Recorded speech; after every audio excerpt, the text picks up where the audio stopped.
welcome to Podcast First Play, episode 208. I'm one of your hosts, Cal, and as always, I'm joined by a man who asked me why do clumsy farmers make good DJs. They're always dropping beats.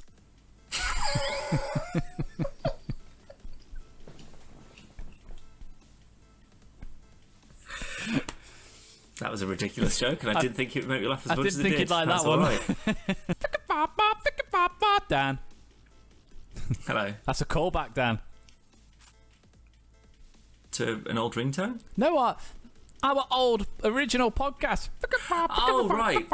Yeah, I thought you were doing the Nokia, like... No, that's why I was doing this. I thought you were doing that. It's a little mixy thing from our first intro. Is that how we did it, with the mixy thing? Yeah, it's like... And then it's just you going, podcast. Oh, yeah. Wow, that was a while ago. Fuck me. Well, speaking of, Callum, this is episode 211, I think it was. 8.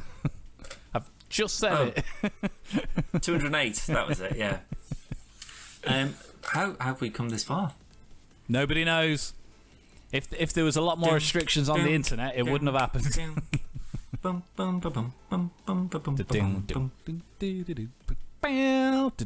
Monetization. Yeah, because it was that good. Yeah, it was like never mind the buzzcocks. Can't say cocks on the internet, can you fucking cunt? But because we've just been going for so long on this and everyone loves us, we've got a very special guest today, Callum. We do. As 2021 has been sort of the year of interviews that we've managed to sort out, we managed to look out with a very fun, very background appropriate gentleman. You'll know when you presumably read the thumbnail title for the video. What are you going on about? We've got a great interview with a great guy. He deserved a far better build-up. No, I think that's appropriate. It's more in line with our style. He'd love it. Yeah. But no, we do. That's coming up very, very shortly. We've got a couple of things we're going to chat about first, and then we're going to jump over to... Name me one, mate. Name me one, because I can't think of anything. Spider-Man. I bought my tickets. Oh, okay. I haven't, as of yet. Oh. Well. The only thing... I'll be honest, I'm not sure if I'm going to go to the cinema immediately to watch it. I might leave it a little bit, presumably because I just have to take the day off work, because I don't want to go on a weekend like a fool. But the only thing that I'm actually thinking I need to see that as soon as physically possible is The Matrix. Both, mate. Both. Could do both, I guess. I've got someone lined up to go to The Matrix with me. The only one I've taken a hit on is Ghostbusters. I can't get a babysitter for all of them, so... I watched Ghostbusters yesterday. The first one. It is still brilliant. Yeah, still great. There's nothing wrong with it. Other than it's just a bit CGI janky, but... Yeah, but it's super old. Mm-hmm. It's to be expected. Just like you. Pretty much. Super janky. But, so I bought my Spider-Man tickets. Amazing. I'm not going on the Wednesday, because I'd have to use a holiday day and stuff, so I'm going to go on the Friday instead. But yeah, all booked, all done. Babysitter's all sorted. Those booked the day off work, so we're going to go watch Spider-Man, and then excellent. I'll take Logan in the new year. Well, I think the last few times you've been to the cinema, there's not been anybody there. Well, when we went, what did I go see last? Bond. Yes. And it was just you and Zoe. People came in, but as the film was starting, but there's still only about 20 people. There still wasn't many. Who all decided to still sit in the designated seats, which was by us. Fuck off, there's a fucking empty cinema, man. God damn it. But no, I think it was Spider-Man Far From Home. I'll send you the updates of when people were coming in and stuff.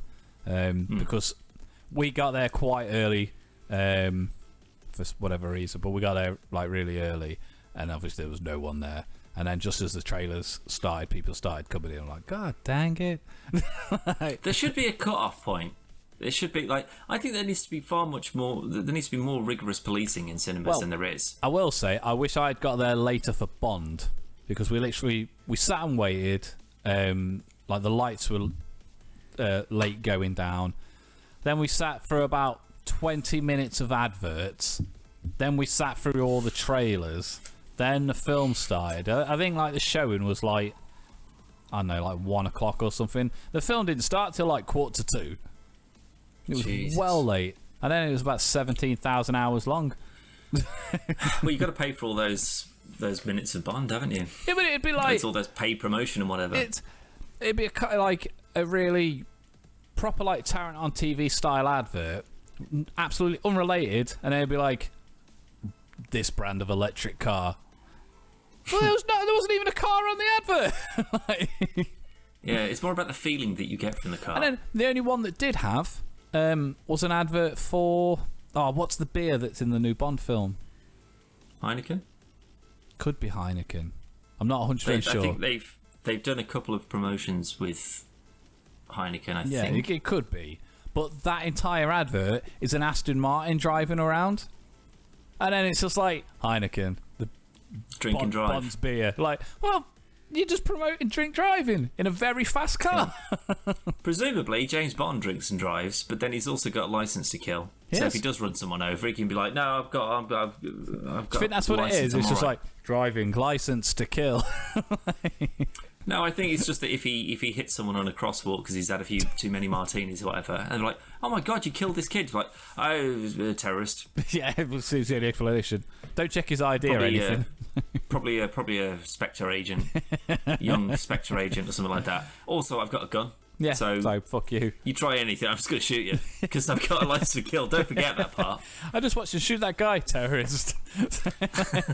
It's a perfect get out of jail free card. I don't know why everyone doesn't stop saying terrorist. Oh yeah, because of all the mass shootings. That's why. Yeah.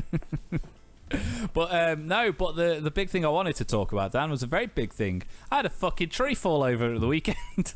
Oh mate, in England. Presumably the whole of Great Britain, actually, now that I think about it, because it was pretty fucking awful everywhere. There was a big old storm called Irwin or something like that. What was it called? Was it? Yeah, I'm sure it was Irwin. Yeah, it battered most of the country and froze afterwards as well, just to fuck everyone over even a little bit more. So I went to Birmingham on Saturday just gone. He didn't intend to. He stepped outside and just got blown away. Just blown away. I was wearing a big jacket and just caught the wind and just gone. No, I went to the Good Food Show on Birmingham. We'll talk about that in a bit. But on the way, like as we went past, like we sort of came out of Manchester and just sort of hit the Midlands, the border of snow. Yeah. There was just snow and ice everywhere. Like we had to there was just an entire convoy of one lane on the motorway with a truck. Like a Morrison's truck right at the front that was sort of like guiding the path, because if anyone slowed down, they did not stop because they just kept on going. And it is terrifying when you just sort of like on the motorway and someone in like a Range Rover or something. So in a car that's specifically designed for that kind of weather. So they just sort of breezing past as they sort of went past a normal motorway speed, bear in mind. All of the sort of like sludge and ice and stuff just got sprayed all over the car. We all shit ourselves because we thought like a car had hit us or something. But that I bet that old boy was just sort of like, this is great. This is why I bought Maureen. This is why I bought this bloody car. It just power through. It was terrifying, mate. I saw some like big old trees that had been blown over by the side of the road. But the best thing of it was we didn't notice. So like. So we got up. Logan's treehouse was suddenly. Yeah, he was in the mud. Like, I thought this would been in the kitchen. But Zoe got up and she'd like let the dogs out and that, and then I got up a couple hours later. Who? Zoe. Who? There you go. Yeah, I mean, it'd have been quite dark when she did that anyway. But I got up. Logan wanted some breakfast.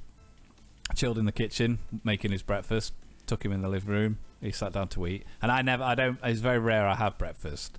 I was like, I fancy some toast. And she walked in the kitchen, got the bread, turned around, looked out the window and went, the fuck? Ran outside, and it's like a 30-40 foot tree just gone straight through the fence going to my neighbour behind and the fence to the neighbours to the right of me, and I literally walked up the tree to assess the damage of like obviously what had happened, gone in, Like it was like, you need to come and have a look at this fucking tree, Zoe. And then, long story short, like insurance and that doesn't cover fences and stuff. Only covers the house, sheds, outhouses, that kind of thing.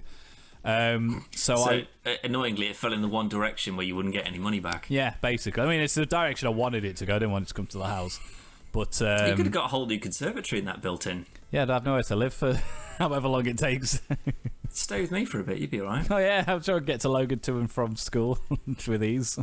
No, just homeschool. You just do Zoom calls. They've been doing that for like a year, man. To be fair, probably could get away with that given the circumstances. But yeah, so I had to go and buy a chainsaw and all the protective equipment. Don't mess around with it. Health and safety. Cut it up. Made some cool placemats and coasters because it was also my wedding anniversary at the weekend. Hooray! Because it was 6 years, it was wood, which was very apt. Because you can't get a boner? That as well. I also made a phallus-shaped wooden item. But yeah, that's it. That's all I say. I was just very angry. I've been very angry all weekend. Oh, right. To be an antithesis to that, I had a great weekend. I'm glad you did. I had a great weekend, mate. I text Dan and I sent him a picture of this fucking tree through the fence, and I was just like, "Great start to the weekend," and I was fucking livid. And then I get a reply off Dan's going, "Cool, this is my weekend," and he's at the Good Food Show, like. Yeah. Cheers, Dan. I was literally as I picked my phone up, I just finished watching Nadia Hussein. You know the woman who won like Bake Off. Yeah. How many years ago? Like quite successful now. We watched her like make like a burger out of Bombay mix, and a cake that I didn't really like the look of, but it looked alright. Did you get to try it? No. Oh. Like they don't just sort of like just throw bits of cake out into the crowd just for people to snack on. I didn't know if you could buy any of the stuff after. No. I mean, there's so many like stalls and stuff like that. So I went with a couple of friends and the lady friend. We'll just leave it at that. She'd already she was because we've been before a couple of years ago. And they really pissed me off on that particular trip. And they know about this. And she apologised again, like a couple of months ago, just saying it. I don't know what she was thinking about it. Probably just after we were discussing this one or painting it. But basically, they spent about an hour and a half, or it felt like about 4 hours, like talking to like garden furniture salesmen who were like selling garden furniture there. And I was just like, I'm hungry, and there's people giving away food, and I'm sat here just waiting for you to buy garden furniture. This isn't why I came. That was the whole sort of vibe. And then like I can't remember why, but she messaged me out of the blue the other day and was just like, I'm really sorry for that. It was such a shitty thing to do. Like, because I mean, they bought it from them eventually, not at that point, which really pissed me off as well, because it was like all of that. So you they didn't even buy it off them. No, they eventually they did buy the furniture from them. But they were there again this year, though. So I was just sort of like, you fucking steer clear. But there was, like, to kind of make up, she said that there's 2 stalls here. I'm not going to tell you what they are. I just want you to find them. And we'll just, just something that I think you'll enjoy. And I was like, okay, well, I've been talking about, like, getting, like, a nice knife, like a nice kitchen knife or something like that. And there's quite a few different stalls that sell, like Japanese, like, folded steel knives. Like, these things, like, they'll cut through chicken with no, like, just, and you just have the whole thing in half. Like how you went for, like, the most solid thing in the world. No, I meant like a normal, actual, full-size live chicken, not a chicken breast. A spoon could cut through that. But, like, they're just, you could just, they're just so sharp. And I was just like, oh, well, as previously discussed, when I was at the Star Trek thing, a bit more cash on the go at the moment. So I could treat myself. Maybe I will get myself a nice knife if that's what she's thinking of. I didn't in the end, but that wasn't what she was talking about. When we got there, because we are sort of like our slot because of COVID and there's like a staggered entry sort of thing. We got there at about 9:30ish in the morning, so it took us about 2 hours to get there, which means that we're leaving mine at about 7:15. Not a good move for me on a Saturday. Saturdays are my day off. I don't want to get up at that time for anything. But we got there, and then there was no one there like it felt like there was about 40 people that were just sort of just milling about, and like all of the other stalls, they had like 3 or 4 members of staff or like people who work for the business or whatever who were there, who were just waiting. They were just waiting for just someone to make eye contact so they could just grab them and bring them in, just like, here, come and buy our thing or whatever. So you were sort of walking around like this, because if you looked at anyone, they'd reel you in, or they'd be like, oh, here's a goodie. Why don't you just, like the fucking child catcher from Chitty Chitty Bang Bang. Was it Chitty Chitty Bang Bang? Yeah. Creepy lollipop man? Yeah. But I broke, and there was someone who had like a big sort of like calendar thing, like Christmas advent calendar, and it's popcorn. And, popcorn, I think, like gourmet and special fancy popcorn or whatever, it's made, over the last year or two, it's kind of made a bigger thing than just sort of like, stuff at the cinema. So they were just like, it's only like 35 quid, and it's like, that is kind of nice, but I don't really like £35 for popcorn. But it's like a bag in each store, and like all these different flavours. Oh, so it's not like a single popcorn. By the time you get to number 25, it'd be stale and awful. That's what I was thinking, like a chocolate advent calendar. You do get a packet of chocolates, do you? No, it'd be like a little bag, I reckon, about that sort of size. It was like smushed into each one. I was like, I'm not really an advent calendar sort of person, so no. But if you got any good, individual ones, because I like a sweet popcorn. Some people like a salty popcorn. I don't. I prefer a sweet one. Nice and sugared. And then they were just like, here's the range. And then it was like all the savoury stuff here, which was like Marmite, like goat's cheese and blah, blah, blah, blah, blah. And I was like, I ain't touching any of that. But then they were just sort of like handing out samples of just like, here's like, salted caramel. Delicious. I was like, I'll buy one of those right now. Thank you. And they were like, it's like, it's an offer. It's like 2 for, it was like 1 for 3 quid or like 6 for, or whatever. Do you know what I mean? It's just sort of like a staggered, the more you buy, the cheaper it is, sort of thing. But I'm no fool, so I'm not buying 12 of these fuckers, because they're not going to be particularly healthy. So the person I was with, and I was like, you pick out 2, I'll pick out 2. There's the 4. It's like a tenner or whatever, sorted. So I got like a fancy, it was like chocolate. It was like a macadamia nut chocolate vanilla thing. Delicious. They've already gone, by the way, and the salted caramel ones as well, because they were real good. And then as soon as I had this bag, and I was just like, this is literally like, we sort of like come in, just turn to the right, and we just sort of like, it's like selling saucepans over here. They're doing that. But again, it was sort of like, there's no one here. We better be careful, otherwise we're going to get nabbed by everybody. And went around the first corner. Obviously, as I was looking around the corner, made eye contact with a woman. I was like, shit, she's got me. So like a tractor and I was just like, it worked, because I'm here and I'm so excited. And they've just given me free stuff, and like it's just like a great little sales. It's just sort of like, what? Cost you a tenner. Yeah, but for good food? Yeah, no, you say I got free stuff. Yeah, they give out samples and stuff. You're not obliged to buy anything. Oh right, I thought you just got the popcorn. You're like, I can't believe I got this. I've just opened it there and then. No. They're sort of like, here's like a variety of 6. Which ones do you want to try? I'll try that one, try that one. And you go, okay, well, actually, they're not for me, and you can walk away. There's no obligation, but can you walk away when you're the only people there? It's kind of a bit more pressure on you. But they were delicious as well, and I wouldn't have bowed down to pressure if I didn't like whatever it was. And I was just like, this is a bad precedent, because now I know that anything that I see, because at this point in my life, money's no object, so it's fine. I'll buy for £35 advent calendar for the popcorn. Yeah, sure, why not? But I was just like, this sets a bad tone for the day, because now I'm just going to see a thing and go, I'll have 4 of those, please, straight away. And we did probably about a quarter of a lap. It's a big old, it's the NEC in Birmingham, so it's a big old, exhibition hall. We sort of like went around a corner, and then there was one of the stores that they knew about, and it was a biltong store, and it was these 2 South African guys, and I think that they were still halfway through setting up the store, because they sure didn't seem ready for me, because I was zipping up. I was just like, oh my god, went straight for it, and they were like, do you know much about biltong? And I was like, yeah. I know a thing or two. I ate quite a lot of jerky. Like, lay it on me, come on.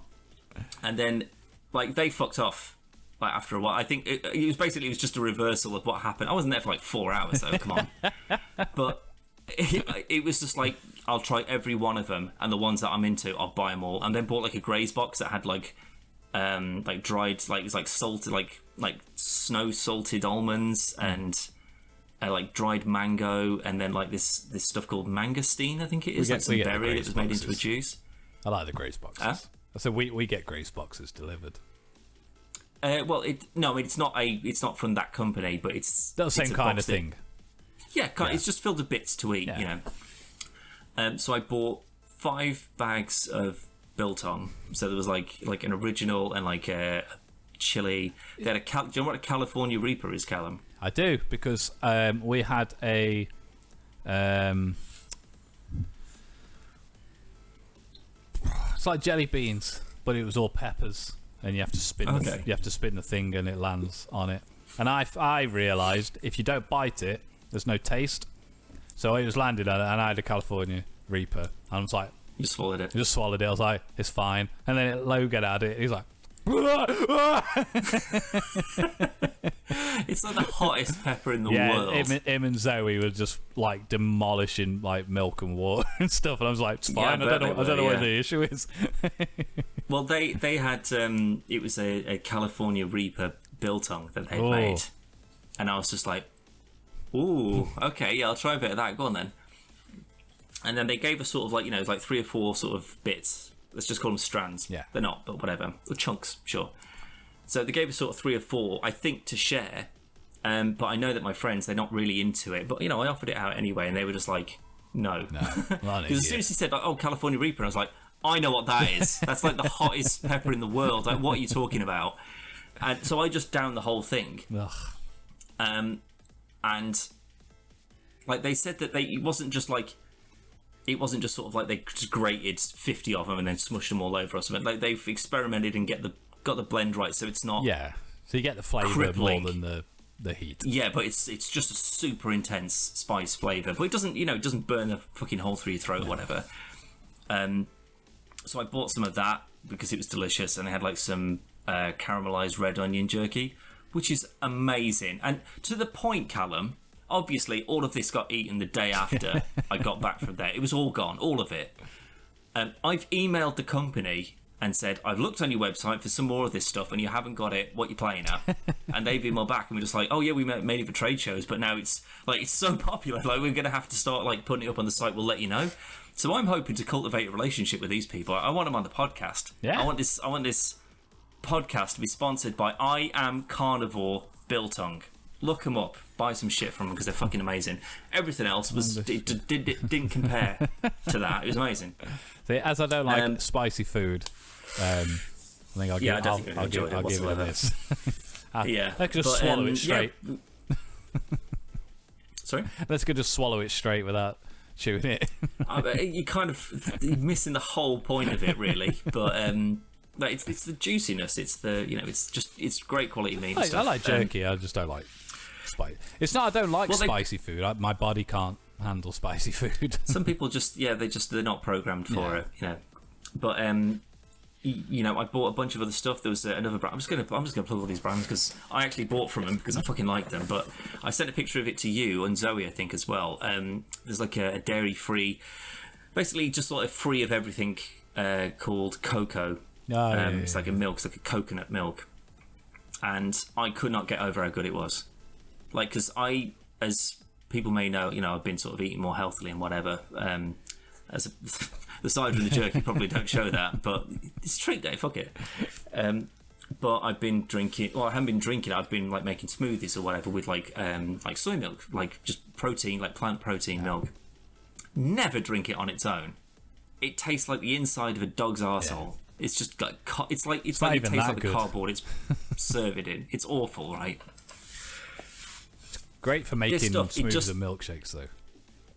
Yeah, like as a base ingredient to like add stuff into, absolutely. But then it's being flavoured and textured by other things. Stuff in it. You don't just drink that on its own. But this stuff, it just tastes like normal milk. That's just got like a hint of coconut in it. It's delicious. And like to the point where I could just drink an entire bottle. I bought 5. Well, you buy 5 items that they were selling for £1 each. mental. That's and they keep cheap like for a food year. show, though. That is. Well, that's it. Like it was a reduced price for the trade show, which is like that's the opposite. It's Like, normally the other way around. You bump your prices up a little bit because people there they're a bit they're a bit flash or Stupid. they're just on a shopping spree and they just go for it. Dan only went to do his like weekly shop. But we're now going to go over who's our special guest, Dan. It's unbelievably it's a senior level designer from Cyberpunk 2077 and other things that he's worked on before that you will have heard of, and things to come as well. It's Max Pears. Let's all say hello to Max Pears. And here we are. We're joined by the lovely Max. Hello, Max. Welcome aboard. It's very, very nice to have you. Thank you very much for joining us. Thank you for having me. Absolute pleasure. Look at these. You got blue and purple and green. Look at all this sexy backgrounds we got here. It's sexy or Power Rangers. Yeah, exactly. It's morphin' time, boys. It's morphin' time. Finally, a fellow Power Rangers fan. Oh God, shut up, Perry. Right. So, Max, you're going to be here today. You're going to talk a little bit about yourself. You've got some books that we've had a look over as well that we'd like you to kind of plug, I guess is the best word for it. So, Callum, I know that you want to talk about the books, mate, so you fire away. Yeah, it's obviously got 2 books available. Yes. I'm quite the idiot. So, I just want to put second motion. But obviously, these are books based on obviously video game and video game creation and development and stuff. You've got Let's Design Exploration and Let's Design Combat. And as an idiot, I understood everything perfectly, and and I know that might not seem like a big deal, but like just a striking endorsement. No. But I mean, like the it just makes me sound more stupid. But the fact that it's got like visual aids to it, and it's very, there's a lot of information, but it's not like everything coming at you all at once. And I really like the kind of like bite-sized bullet point-esque nature to it. I'm not saying that after reading these I can go, right, I'm going to make a game. That's it. Swish, but I did find them very, very interesting, and there was at least 3 or 4 points that, funnily enough, me and Dan actually discussed unrelated to this. One of the things being about, you mentioned about Naughty Dog using the colour yellow to highlight certain parts of the games. And me and Dan had quite a long, lengthy conversation not too long ago about that very thing. And I'm not a big fan of hand-holding, but Naughty Dog they're very crafty little buggers where they kind of trick you. and it's just kind of in your head, and you go, that's the other thing, I can climb that. And they do the same thing in like Tomb Raider and stuff like that. And I think it's a very smart visual aid without going, go on, give us your hand. Let's go. Let's get up here. Giant arrow. Here. I think that's the more advanced you get into level design, the more important it is to kind of communicate with players subconsciously, right? Like you said, for the most part, we as designers don't want to hold hands, and we don't think the player is stupid, right? Like, and you can see that the industry is obviously growing, and it has peaks and troughs now, but it's growing in the direction of that. We obviously have the Soul series now. You can see that a lot more games are kind of throwing you in there. Like tutorials used to be, and there still is those tutorials of look left, look right, because you need to introduce new players, right? But you can see that we're kind of moving away with that. Legend of Zelda Breath of the Wild, right? That just throws you into the mix of it. God of War has some great elements like that as well, and many more that I've probably not even mentioned there. And as I said, I think that's part of the song and dance when you're doing this design. When you do this thing called design, but no, like when you're trying to design, you're trying to think of a way to not be in the face, but try to make it realistic, believable, and as I said, not in your face about it. So yeah, it's a great thing, and this here that we're seeing right now, this could develop and change in X years as well. Who knows as well? Maybe we won't use it as much. Who knows, depending on the type of levels, how we structure things moving forward. So yeah, it's brilliant things. It's great to see just how different people work and create as well. So yeah, I think it's a great tool, as I said, and as I said, communicating subconsciously is kind of the aim of the game in some regards with guidance. I think you can actually chart that out to some degree, because I think that there's a lot of games like Tomb Raider for it. Like I'm a big supporter of the more subtle kind of, there's just, it's a light down here, and there's a bad guy down there, so that's probably, the sort of area, which is quite old school, but I still think it works. As soon as you find another bad guy, you're on the right track. And when it's just like everything just being color coded, honestly, depending on how it's done, it can be a bit on the nose. Like I think that Tomb Raider, sometimes it's always just like, so I'm in this, Venezuelan jungle, and yet 4 different surfaces have all got identical white scratch marks on it, so I know that I can climb up there and stuff, and it's fine. But I prefer the more sort of like you say, like a Breath of the Wild or Assassin's Creed, say, where if you can pretty much reach it, you can climb on it, and that that's you can kind of make your own traversal that way, which I always thought was quite nice. But I think is it Ghost of Tsushima? I think it's like the kind of the big pointy arrow of go this way is like the wind and like leave direction and stuff like that. That I think is perfect. I think that is just very well done. Such a clever way of doing it. So it's not a huge blinking light, and it's not a HUD that's taken up half the screen. It's subtle environmental cues that kind of just guide you down the right path without just being blindingly obvious. And I think it's more thematic, and I think you're right. I think that is the way that it's going to go, rather than just it's going to be pure linear. You follow a road and then you end up at point B.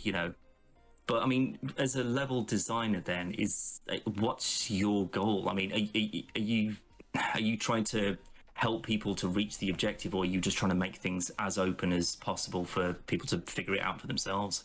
Yeah, it's a great question, mate. And sadly, there's not like one answer, should we say? Because the fact that you have, so like we were talking about Tomb Raider versus Ghost of Tsushima there, right? Because the fact that Tomb Raider's more kind of hub world design versus Ghost's more open world, and that can really change your approach of design. But not also that, like, what type of mission are we making? Is it a main mission, side mission?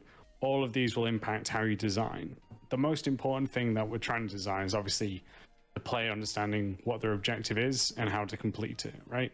That is the most important, in my opinion. There's other things that, again, that is not the be all or end all before someone comes in and it's like, no, it's this. Like, there's lots to consider. But just on a quick, high level, communicate the objective, communicate how to get or complete that, right? Like, we'll throw up challenges, we look for thematic, making it realistic, as I said. Those will all come into it at some point. But as I said, those are the big challenges for us. And it's trying to, as you say, find out the right way to do it in the game that we're making. Because if you look at something like Death Stranding, right, like that is another open world game, but it's so different because the fun aspect, or the most engaging aspect, is your load management and then you walking from place to place, compared to Ghost, which gives you a horse. You can obviously run, but the most enjoyable parts, I'd say, is either the combat or the obstacles that you find there, versus Death Stranding says the terrain is the obstacle. Yeah. So when you understand the core of your game, that's when we can start to figure out, well, how do we actually best sell it? Now, I said that's kind of a vague answer. I wish there was more specifics, but really it does depend on the game that we're creating. And there's so many levels that we will make that don't see the light of day, because part of the process is finding what works, but also what doesn't work. And that's the challenge for a while for many of us when we're making games for it. Is this based on, is this like a creative process that, the whole design team will go through? Or is this because of market research, focus testing on, what? Because I imagine that if you were to get the vast majority of, casual gamers, they're interested in their FIFAs and their Call of Duties and their Fortnites and their whatever. It's more sort of instant gratification. They just want to, whatever the thing is, they just want to get that, just do it as quickly as possible. Whereas, if you were to get someone who plays primarily Call of Duty and give them Death Stranding, they're going to get bored after about 10 minutes because they haven't shot anybody yet. So do you kind of just, are you sort of following market trends and how, kind of where the money is, I suppose? Or is it more just sort of like, no, this is the creative vision that we have and we think that people will enjoy that specific vision, so that's what we're going to stick to? So I can say through my career, I've been fortunate enough where market research in terms of chasing the money hasn't influenced any of my design decisions. And it's not to say that stuff doesn't happen, right? We've seen the amount of battle royales of recent increase on that. But it's what you tend to find is obviously there's market research in anything, but it is to more compare, what works about this game? Like each team, whether it be artists, design, animators, will still obviously be inspired by other games that are created around us, and we may take influence in something about it and then apply it to our work, but tweak it to reflect the game we're working on.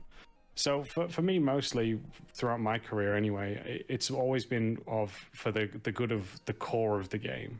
And again, you need to understand what that core is and then trying to facilitate it, right? Like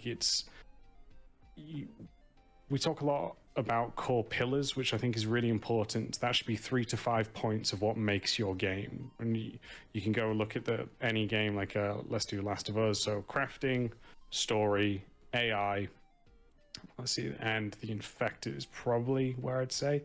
Maybe there's a fifth, but let's just say them on the spot. So now I've got these kind of core. I need to make sure I hit like 3 out of 4 of these in any idea that I try, prototype, and pitch to anyone. Because if I only hit one of them, if I'm like, oh yeah, and then I craft a rocket launcher, survival, it should be the fifth one. They'd be like, okay, but like in terms of survival, you only get so many pieces. You can't just make a rocket launcher, right? And then that doesn't help the AI because it's an instant way to wipe out the AI. Yeah. So we can instantly see, oh, okay, this doesn't work here. And then we fix and design till, like I said, it matches or comes under these umbrella of our core design pillars for it. So that's how it's gone. I've been fortunate enough where I haven't had that to me personally. And I don't know what it would be like for that. There may be suggestions, but it's way above my pay grade. But there may be suggestions about oh, this feature we've seen get a lot of great results or engagement. We should try put it in ours. But Battlefront syndrome. Yeah. Just loot boxing and aesthetics. They get all the money in, don't they? Well, as I say, I've not played because the new Battlefront's just come out, right? Is it just not Battlefront? No, Battlefield. Oh, Battlefield. Yeah. Sorry, guys, I get confused with those Battlefront, Battlefield. Yeah. But no, that's it. I've not had anything yet, and all the people that I've been fortunate enough to work with and learn from as well have, said everyone's there to make the best game possible. Obviously, games is a business at the end of the day, so we also need to make sure that we are profitable. Otherwise, I'm out of a job and that. Yeah. But it's always been trying to chase, what does that represent? What theme can we get here? How can I communicate? You've got some amazing games, both AAA and indie, communicating emotions through gameplay. So if you haven't seen or tried, I recommend a game called Florence, which is done by Mountain Games. And it's all about a relationship, about this girl called Florence who meets this guy who she dates. But it's how they communicate relationship from a first date. They do this really incredible element, which is about, when you're on a first date, you don't know how to communicate very well with one another. So you've got to build these speech bubbles. And at the start, it takes say, for example, 5 pieces. But as the conversation gets going, you two start to click. It starts to take less, 4, 3, 2, and then one final piece. And it's just a great way to show how we get more and more comfortable with people, right, as we converse. So there's a lot of great stuff out there dealing and showing through themes through gameplay and level design. I'm going to install that because that actually sounds quite. Yeah, that sounds really interesting. For my experience of mobile gaming, it's not prolific, shall we say? But the ones that I do play, they are mainly just sort of games in the typical sense. It's like a Candy Crush or whatever. I don't play that. I was going to say, when have you ever played Candy Crush? No, just easy. Just you're having a poo, and you can just sort of piss about on your phone for a bit. There we go. Vivid details Yeah. of it. But yes, no. Oh, funnily enough, there you go. Oh my god! I thought it was just going to be a picture of you having a poo or something. I think it's going to freak it was going to freak you all out. But there's an ad for Candy Crush Saga right on the front of the page, which is just brilliant. Your mind. Always listening. But yeah, Florence, because like I say, I've never heard of a game that's more evocative rather than it's just a game to play to be not bored anymore. I think that's. Well, I think. Sorry. No. Go on. All I was going to say was, obviously, what a game that you mentioned in your book is Journey, and that's, I think, it probably is one of the most beautiful games I've ever played. But it was only when you're talking more about like environments and scopes and stuff. But the mountain that you can see throughout, which is obviously your end goal point. No point. I've played Journey probably about 3 or 4 times, and at no point did it just cotton into my head that visual element is there because it's your end goal. I've just always just taken it as it's just part of the game, and it's a very very clever. Yeah, it's just incredibly smart because it's just there. It's dead subtle, and I think like that's what this kind of sounds like. The same kind of. There's a lot more to it, and it's in a reasonably simplistic kind of presentation of it. And the same people made, I think it's called Flower.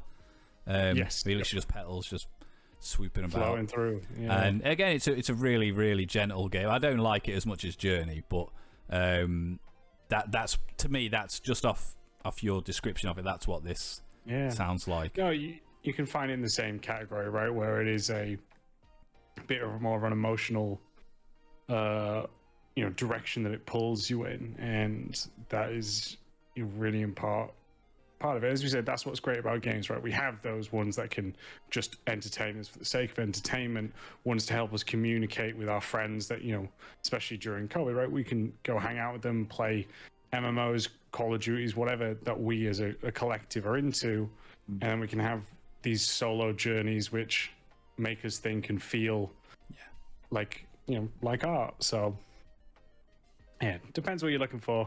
A lot of people try Florence. A lot of friends of mine worked on that, and I'm definitely gonna give it a go. That sounds quite interesting. I'm a big fan of like more personal. I mean, obviously, like me and Dan play a lot of games together, but if I could only play a certain game and nothing else. Don't know why this ultimatum's coming. Yeah, someone's giving you this life-altering choice. Probably Boris, but it probably would be those more personal. Maybe not so much like Journey, but stuff like Last of Us and just stuff where I can just really get into it. And I don't know, it's hard to describe because I haven't got a style of game. Like I'll try anything. Yeah. Me and Dan have religiously for many years bagged on Fortnite for being awful, and now it turns out I'm naturally very good at it, so I really like it now. But it's because you're playing with children, Callum. I've told you this. Hey, I get them wins. It's all that counts. It's all about the numbers. But no, I mean it could be anything, like even like the Lego games where they're incredibly simple, but the Lego games are a great call. Because I think that they span every generation. Like this, because they are simple in terms of how they handle them, what they look like. It's kind of like just playing like an old N64 game or something like that. It's just move and button to do a thing, and that's pretty much all you need to do it. But they're so engaging. Yeah, and like I've got most of them, if not all of them. I think that Lord of the Rings one's probably the only one I haven't got, but I'll wait until there's a remaster of that and they redo it all, and I'll buy that one instead. It's incredible because there's different ways to hook someone, right? Like we said, either it could be your skill level in Fortnite, right, where you're like, I'm good at this, and this is something that I'm really enjoying for it, or it can be that simplicity of you playing. Use simplicity as an endearing term, not a negative term. In that of like, Lego games where you get to relive some of these great IPs, but in a entertaining sort of new way, right? And that, again, just the amazing work of games, right? Like the range and the spectrum they can all fall on is truly incredible and great definitely. for all of us, no matter what type of player you are, for sure. Is that what brought you to the industry? Was it, because are you just a big gamer in general and wanted to help with the process, or were you more of just a creative kind of person that you just gravitated towards it naturally? Creative, God, you should see my stick men. Even they are embarrassing. It's all about the money. Yeah, exactly.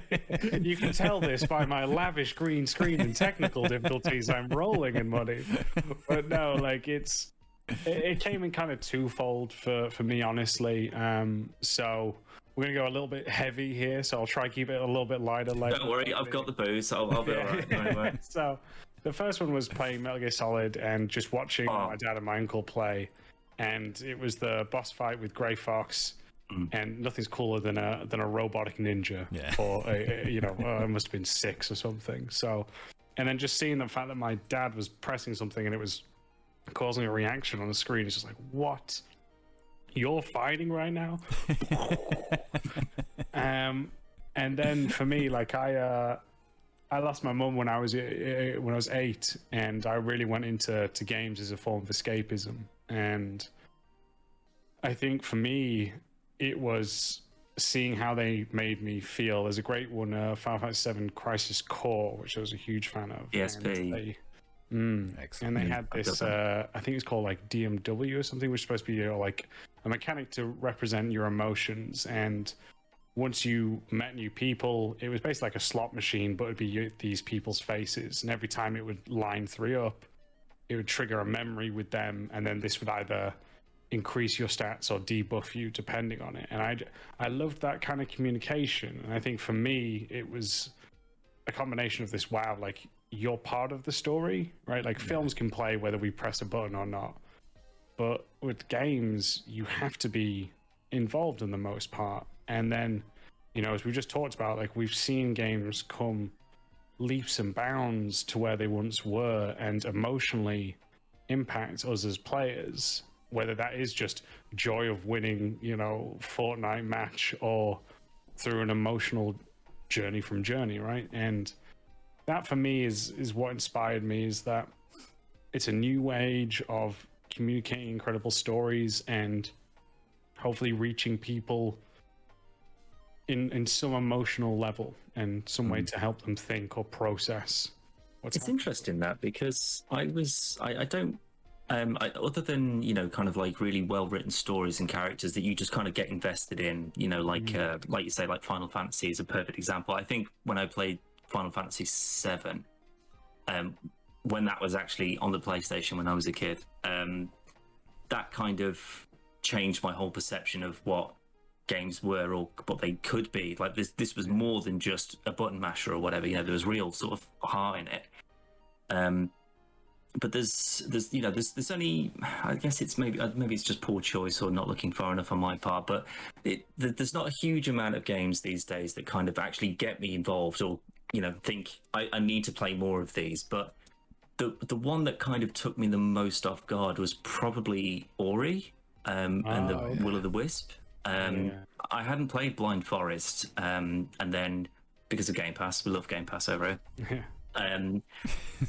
But Ori 2 dropped on Game Pass, and I played that. And I remember, for no particular reason, it was just a swell of music, and it was just the incredible sort of the visuals and the animation of Ori, and just how beautiful everything was. I just teared up. I was just I don't understand how this can be this beautiful, and just it completely encapsulated me. And there's so little games that just seem to get an honest reaction from people, and I think that if you're as a designer and that's the kind of response that you want from people, everything else kind of goes out the window.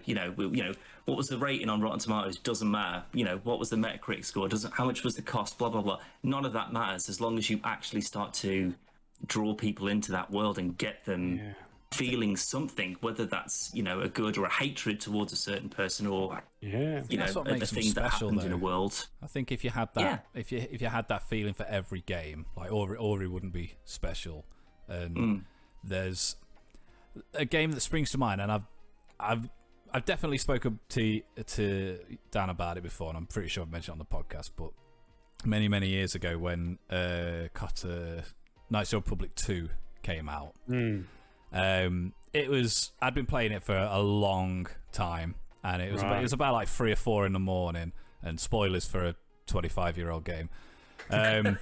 When Kreia makes the Ebon Hawk crash and everyone dies, I remember walking over to like the edge of like the cliff face bit where it was, trying to use force powers to bring the ship back, and just like welling up, and then my granddad banging on the door, just like, grow a pair of balls. Oh yeah, shut up. You're 27. No. That's it. It's finding those games, right? And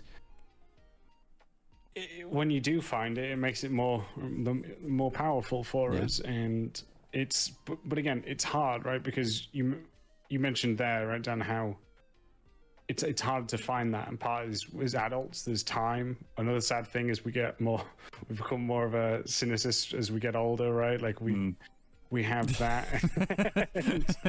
It's one of those things where, again, like it's a shame, but like it doesn't mean that it doesn't still happen to us. It doesn't mean that we still can't find those gems that just connect and bring some form of emotion to us all. And that is that's the most, people design for different reasons, and there is no right or wrong answer. Just make that avidly clear. I just think that because every game is different, not every game wants to do that. Not every game wants to keep you hooked emotionally.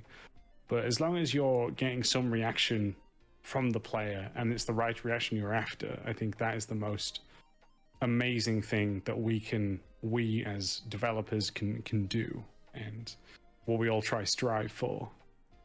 I think that's a really good point. I think it harkens to something that I kind of wanted to talk to you about anyway, really. But I don't want to talk for a group of people in any. It doesn't matter who it is, but I always get the impression that maybe it's just social media. It's just the internet just ruining everything for everyone forever. But when people like yourself, people who genuinely care about not only the industry but the people that they're making these products for, they're torn apart because of something that in pretty much every instance has got nothing to do with them, and it's so far above them, and yet they are being penalized or bullied, or they get death threats, which just, I know me and Cal have talked about this before. We don't understand the mentality for someone like that. For most people, it's just smoke, and they just want to cause a bit of a reaction online, which is just ridiculous. But I suppose we need to mention it to some degree. But Max has had also another thing I wanted to ask as well, because this is something we had Todd on a few months ago, Todd Mitchell. I know you've had a chat with him previously on his YouTube channel, but when I was looking over some of Todd's work on YouTube, and I saw that he'd done an interview with you, I sort of, it piqued my interest, and I had a look at your own website, which is maxpears.com. Pears, yeah, just like nothing fancy. Across the top right now. But the one thing that I just couldn't quite grasp or sort of get my head around was the projects that you've worked on. So I'll name them, because I had to write this down because I didn't quite believe it. You're a liar. You don't out me now, guys. Play it cool. Be cool. It was Truck License 2 and Pygmy Panic, 2 games for mobile phones. Which I don't think would be unreasonable to say that maybe not a lot of people have ever heard of those. No, God, no. Yeah, but then you went from that to The Division, and then from that to Cyberpunk. That to me is, you work at a supermarket for a couple of years stocking shelves, and then you're in charge of the co-op. You went stock, like, shelf stacker, store manager, CEO, like just in just one giant leap. And like, is this a fairly typical kind of journey for a developer? I mean, I don't know. I guess because everyone's career and entry is so different in their own, and I guess I've never really had time to stop and think about it. To be honest, because once you arrive there, you're like, oh god, how do I? Because imposter syndrome kicks in massively all the time, and you're like, God, they're gonna find out soon that I'm not all this in a bag of chips, But it's, I mean, the funniest one for me is the first trailer of Cyberpunk that ever aired, I think it was like 2012 or 2013. I was working on mobile games at the time. Truck License 2 made it into the top 50 app charts, boys and girls. So we made it as far as I was concerned. Just like Angry Birds, we never made the top 10. You've retired now. This is just pocket money now. Yeah, exactly. I could have, like I said, look at this beautiful setup. This isn't normal green. This is emerald green, pure emeralds to make this. But no, it's not a filter on his screen. It's fog because his crack apps is being fumigated at the moment. Yeah, that's it. But no. I remember watching the first trailer of Cyberpunk being, God, that'd be amazing to work on a game like that. And then it happened. It was mind blowing. But I mean, it all comes down to anything, right? How hard. And I don't want to sound like a motivational video because loads of them are just utter nonsense. Buy my course, but but do buy the book. Let's say buy the books. It's just hard work of making sure that everything that I was doing at work and then personal work was always getting better, and then making sure I have, contacts as well and networking in. How I got into Ubisoft is a funny one, because I was working on mobile games and there was a conference up in Middlesbrough where I was at university in Teesside, and one of the guests was named Andy Willens, who's now is it game director or studio director over at Sumo Digital Newcastle. A great guy. Oh, Sumo. And, I was literally talking about them earlier today. They've made Little Big. They did. Little Big Planet. Yeah, they did. Yeah, Big Planet 3 and the racing version and the Sackboy story. I think I've forgotten the new one's name, but that's the other one they did. Big Adventure. Yes, thank you. And they do great work. And we met at a conference and we just had a good laugh. And he saw some of the work that I was doing at the time, and then I entered this competition called Dare to Be Digital in 2013, and that's where Pygmy Panic was made. And this was an augmented reality game where we were trying to bring a child's best friend to life, and you had to protect it from these big brutes trying to kidnap your friend. And because he was a judge on that, and again, we just met, we had a good time, and he reached out and said, we've got a position coming, you interested? And that's what helped. Wow, so you didn't even just apply for a job, they just offered you one? I guess I don't know if it was offered, but it was definitely, they put me forward for the interviews. And I also met Manny Diaz, who is the game director, I believe, now at Ubisoft Newcastle. And at the time he was lead level designer, and I showed him Pygmy Panic and he loved that. And yeah, it was great, honestly, to meet these incredible people, to learn from them, but to also be given my chance because of, again, and there's nothing, just to make it clear, there's nothing wrong making mobile games. I had a great time doing it. I learned so much from it. And when you play Florence, you'll see that there's more and more growing from there than what it used to be when I was in that side of the industry. And yeah, I've just been very fortunate. Me and my dad collected those Edge magazines for years, and I've now got an interview in there. I've got that up there, and that to me is surreal. And that's not as a brag or anything. That's just a surreal moment. No, brag about it. Really cool that's fact. definitely something to brag about. Yeah. No. And, very proud.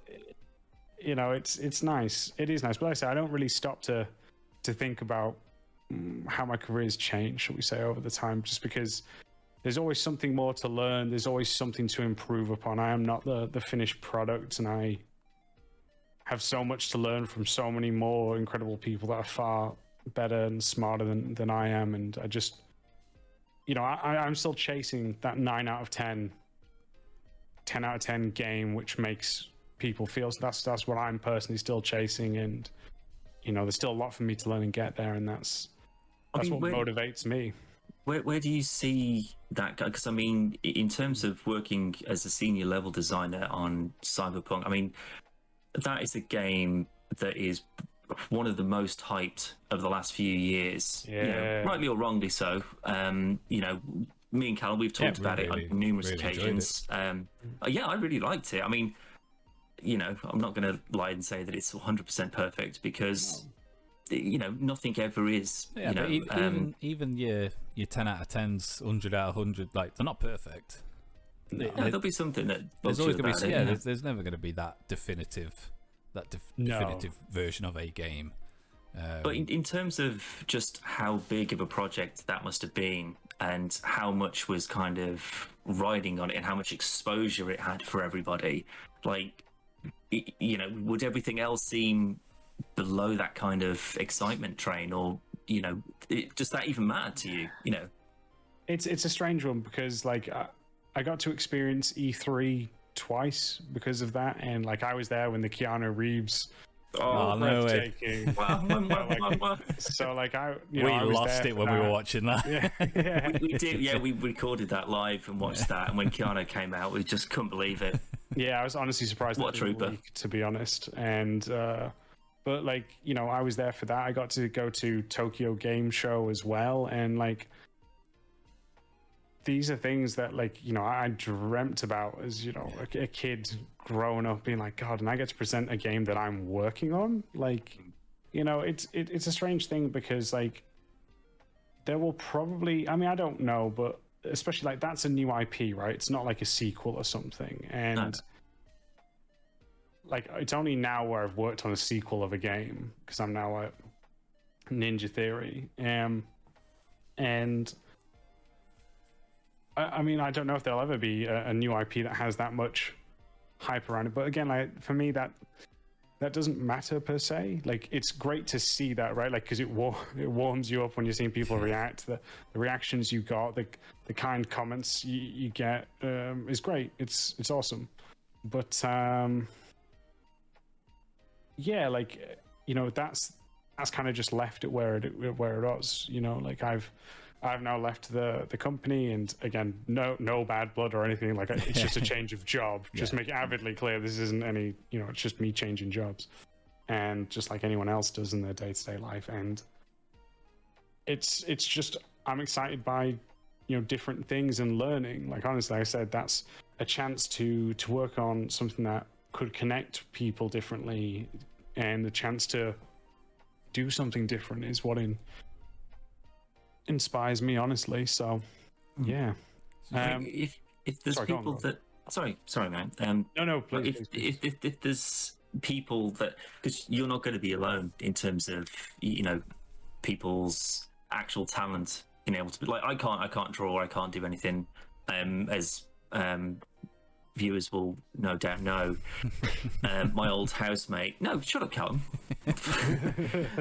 My old housemate, he also worked at a game studio, and we had him on a few months ago, and just watching him work, and it's just so far beyond my comprehension. I just can't figure it out. But there are a lot of people out there like you. They'll have that sort of that epiphany or that moment of pure clarity where they just see, oh my God, this is incredible. I have to be a part of this. Yeah. I mean, other than just sort of, just the hard work and, the relevant kind of qualifications, I mean, is there anything that you would say is kind of, a key way of developing that career and kind of getting to the heights that you've managed to achieve in such a, reasonably small time?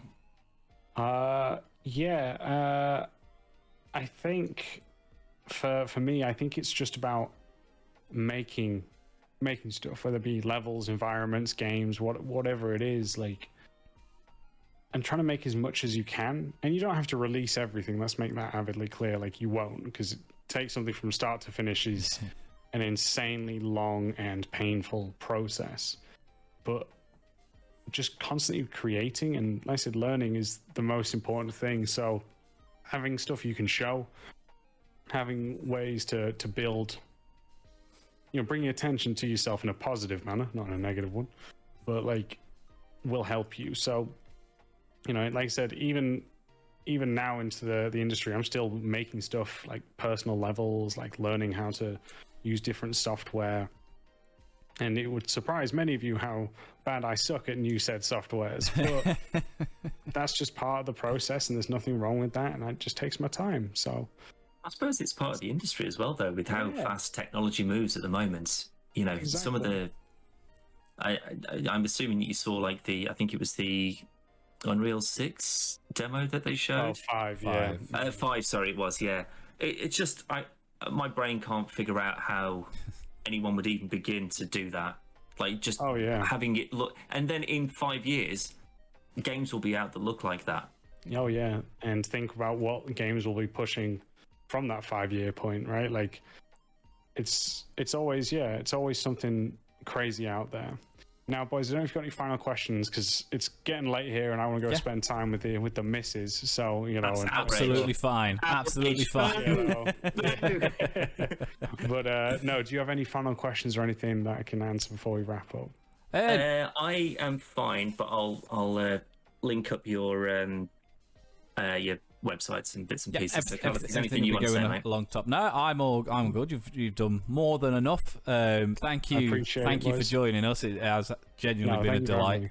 And if you ever want to come back, let us know, and for sure. we can do it again. For sure. Yeah, 100%. Yeah, I'm sure that there's a game that you'll probably want to play at some point. Assuming you find the time with... Yeah, no, I'll find time at some point. Christmas will allow me at one point, so... Next time we'll do it on your time, so we're the ones that are up late. Unfortunately, I don't have anyone to fall back to, as... I've got no excuse. I could just play all night. That's my deal. Yeah, I guess. But Max, thank you, honestly, mate, so much for coming on. I know this has been a long time coming, and it's definitely been worth the wait from us. So thank you very much, and the normal podcast will resume now. What a bloody lovely guy! What a guy, right? Very much enjoyed that. The video with Max is available separately without the rest of the podcast stuff in there. Where can they go and look at that stuff, Dan? We're going to swap roles, mate. Oh, okay. Well, you can go to maxpears.com, and on there you'll find not only the projects he's worked on, but his own CV. And there's also, I'll just find the link for it, Level Design Lobby, all one word, .libsyn, libsyn.com, and you can listen to the Level Design Lobby podcast that Max actually runs, where he gets like a bunch of other level designers and game industry experts. He gets them on, and they kind of just talk about games and, you know, how you go about building games and how their experiences have kind of shaped their careers and that sort of stuff. So there's about 100 or so there's plenty on there to listen to. I imagine it's only a matter of time before he calls us up and just be like, you guys clearly know what you're talking about. How about you just come on and talk to me and some of these other people that clearly are industry experts, and we go, yeah, I like games. Yeah.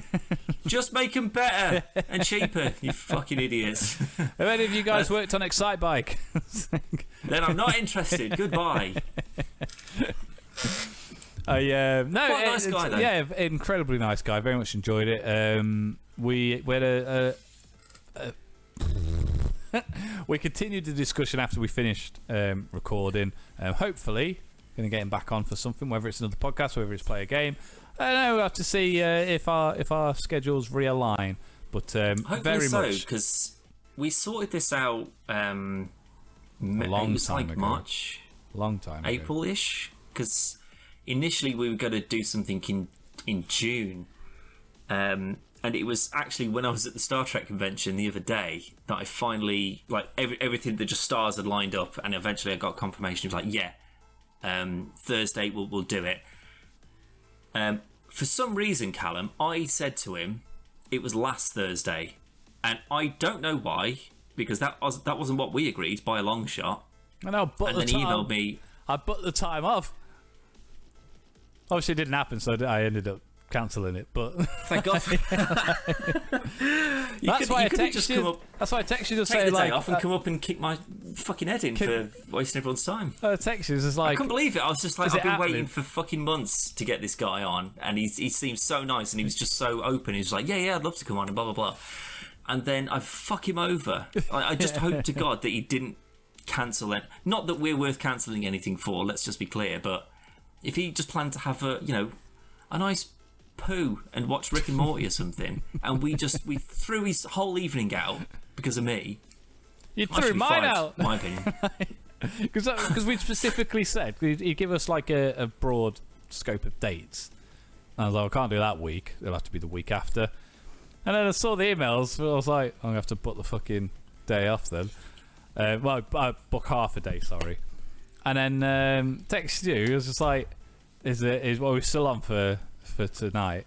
And he just kept on saying, no. It's like, all right, I'll stay at work then.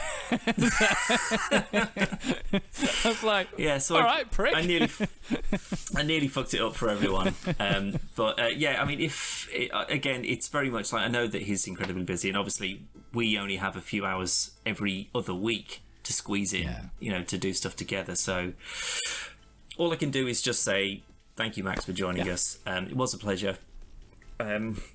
Obviously, if there's anybody else in the industry that would like to come on and talk to two total fucking idiots, then reach out, drop us a message at podcastversusplayer.com, or on the wall and say, I know more about gaming than you. How about I come on and just prove that to you by a significant margin, and we'll probably take you on. Why not? Also, buy Max's books. They're going along the screen as we speak, and there'll be links in the description and on the website. And our previous guest, Todd, also buy his book as well. Buy all the books. Buy my books. I've got 2 books released. Langley Shivers. I haven't got any books. Maybe I should write a book. You should, Dan. We should write one together. Oh, okay. What would that book be about? Interviewing people in the video game industry about industry. Todd did that. That's his book. No. Ours is about interviewing someone who interviewed people in the industry. Ooh, that's a niche. Yeah. Right there. That's another level below.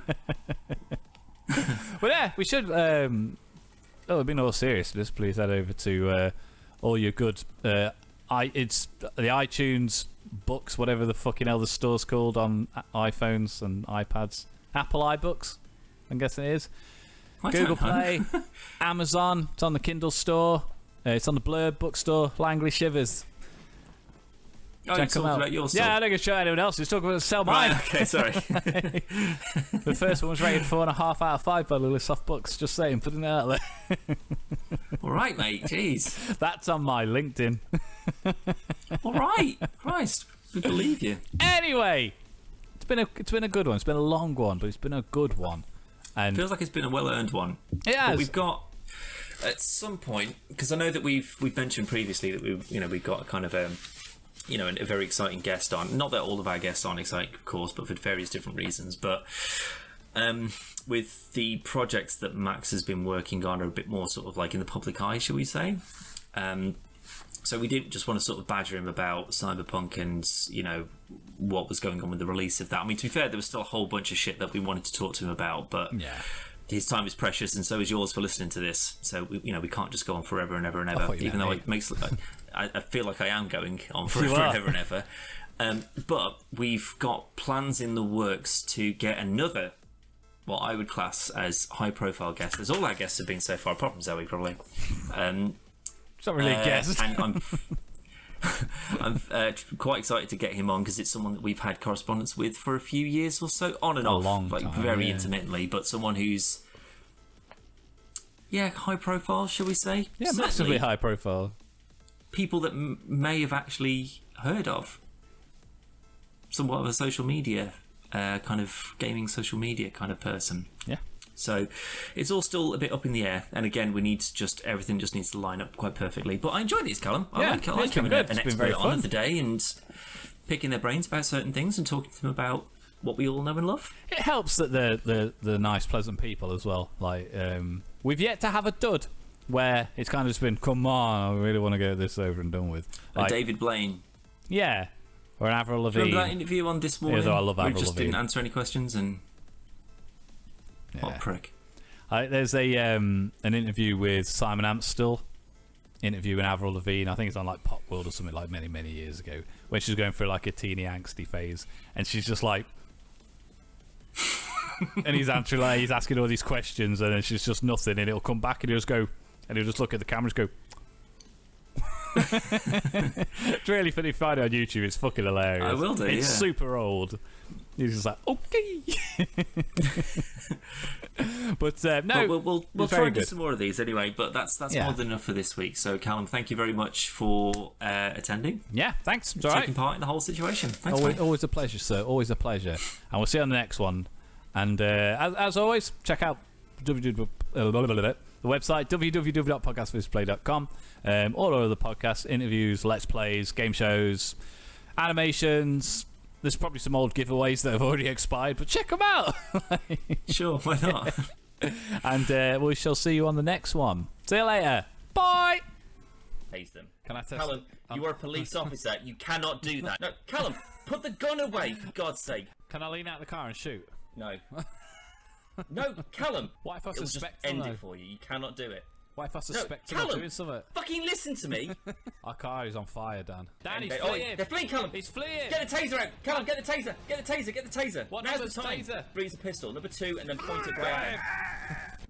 No, I said don't shoot him unless he refuses to stop. He did refuse. You can have a look at this car That man here. just littered. Him. A triangle him. overhead. Him. There. Get the fuck here. I'll tase him, Dan. Oh, he's fleeing. He's Callum, fleeing.